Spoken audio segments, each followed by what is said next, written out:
obviously a fantastic night for you personally. You must be very proud of your performances individually this season. Yeah, I am proud, but at the same time, I haven't put too much thought into it. We've got a big month coming up, as you know, so pretty focused on winning a couple of finals over the next month. And although I'm very humbled and respect those awards greatly, it probably won't be until the end of the season that I look back on those and be even more proud, I suppose. And both of those awards are really special, and the All-Australian team as well. There's some great players in the team and that were in the squad as well. So to make the 22 for that team was really special as well.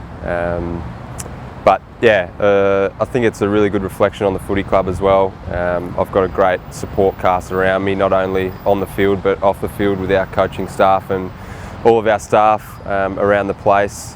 It's a credit to this organisation and what they've been able to do over the last few years to really set up a strong team that competes in finals, and from where they were a few years ago, it's a big shift, and the club should be really proud, and these awards are a part of that. The Leigh Matthews trophy in particular is voted on by your opposition players, so that must mean a lot more that the opposition really rates you as a player though. Yeah, it's a great award, and I think last night I touched on the Coaches Award as well, being sort of 50 or 60 of the smartest people in football that vote on that, and that's really humbling as well. I respect the coaches so much. I know how much time they put into the game and into those votes, so that's a really special award, and obviously the playing one is super special too. I think some of the names that have won that award are guys that I've idolised for years, and I've been lucky enough to play with a couple that have won it and play against a few over the last few years, and to be mentioned with those names is very humbling and probably doesn't sit that well with me at the moment, but hopefully when I look back on my career and see my name amongst them, I can be proud of that. You feel like the best player in the comp? The coaches say you're the best in the comp, the players say you're the best in the comp. Do you feel like the best in the comp? It's funny, it's when I'm standing here and talking about it and reflect on it, it doesn't feel right, but when I'm playing, I have full confidence in my ability and feel like I'm in that top echelon. So my self-confidence when I'm on the field, certainly feel like I'm in that bracket, but when I take a step back and reflect on it, it's a bit overwhelming and probably doesn't quite feel real. So it's a double-edged sword, I suppose. In one circumstance I do, and in the other I don't. So, but when I'm out there playing, absolutely. There's another individual award coming in a couple of weeks as well, the Brownlow. You're the raging red-hot favourite for that one as well. Have you cast your eye forward at all about the possibility of winning the Brownlow too? Yeah, definitely. I've thought about it. I'm not sure if it's going to happen. I don't have any control over it now. I've played the home and away season, and it's up to the umpires.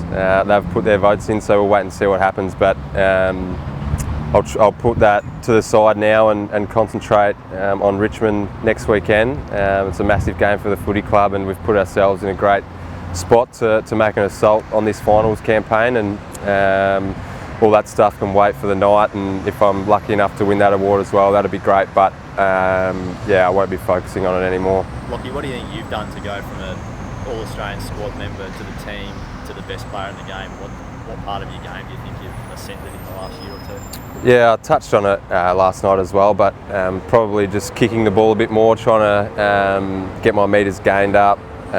Instead of becoming an accumulator, just trying to do a bit more damage. I think I've had roughly 30 shots at goal this year. I've missed a lot of them, like some of my teammates as well. So hopefully I can kick a bit straighter in the coming years, but I feel like I've added that element to my game, and I'd say I've had the most inside 50s as well, and for my career in a season, and yeah, probably just trying to get a bit more footy forward to centre and be a bit more damaging. Instead of trying to just handball 1 metre, trying to extend it a bit and still take pride in my hands and releasing players, but when I've got a bit of time and space, just trying to use the ball with more effect. Look, what about actually coming here? Like, if you had stayed, west or gone like elsewhere, do you think you could have got to sort of where you are now, or is it also this sort of like environment here?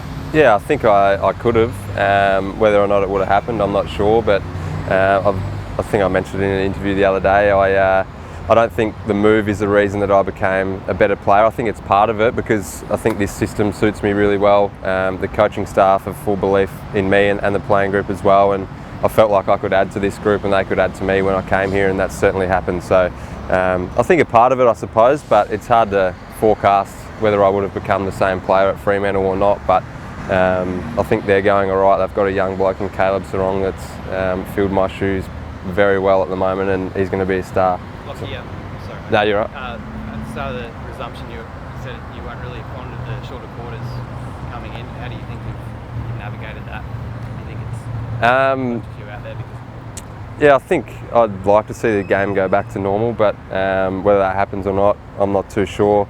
I still love the grind of a game, and the 20-minute quarters, they're just something that I'm used to and love that part of the game. But with the circumstances, I think the AFL have done an extremely good job to get this season away, and with the games in such a short space of time throughout patches of this season, the 16-minute quarters were probably the right call. Did it influence your game or change your game, knowing you had to sort of make an impact in a shorter space of time though? Like, how did you sort of... Not really. I probably just didn't come to the bench as often as I would in the longer games. So I've been able to stay on the field a little bit longer, and I think you've seen a lot of the top tier players have probably spent a bit more time on the ground. But other than that, I've gone about it the same way. I've just tried to improve my game and but still play the same way, and haven't really changed anything in game in terms of the shorter quarters. You mentioned Caleb Sarong just before. When he was drafted, people said he plays like you, and then all year Fremantle said he's the next Lachie Neale, and you mentioned him. Do you see a bit of you in him?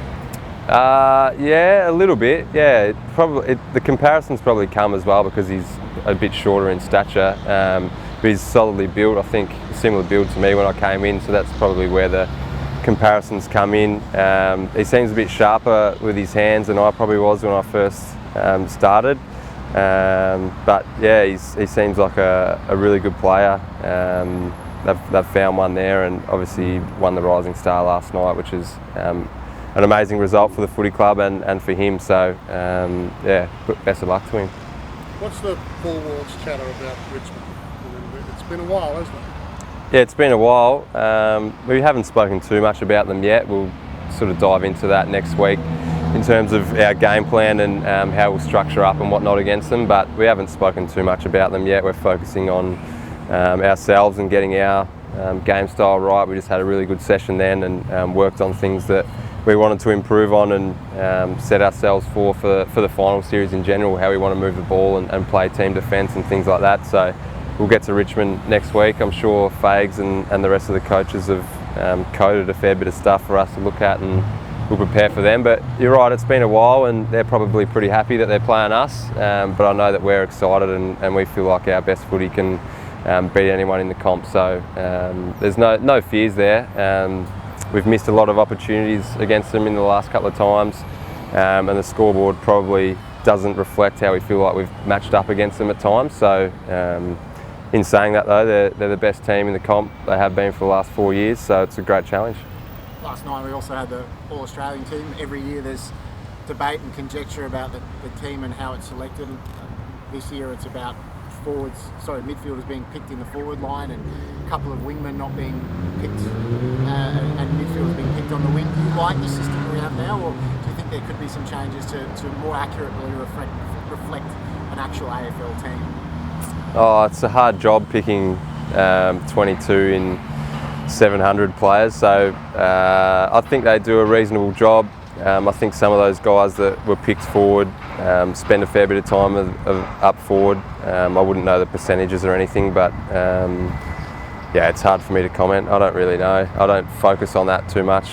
I would have loved to see Huey McCluggage in there. I think he's been great the last 2 years, but I'm biased, so I know other guys had really good years, like Papley and Dan Butler. They were probably a bit stiff, but yeah, it's a hard team to pick. I wouldn't want to be in their shoes picking that team, and even on the wings, I think Menengola had a really good year and he would have been very close. But yeah, I don't hold a grudge against the selectors and definitely wouldn't want to be in their position trying to pick that team.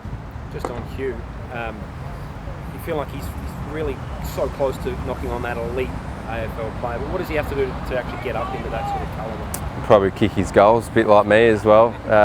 He's missed a fair few, I think, more than me. But he's a beautiful kick of the footy, and it'll turn.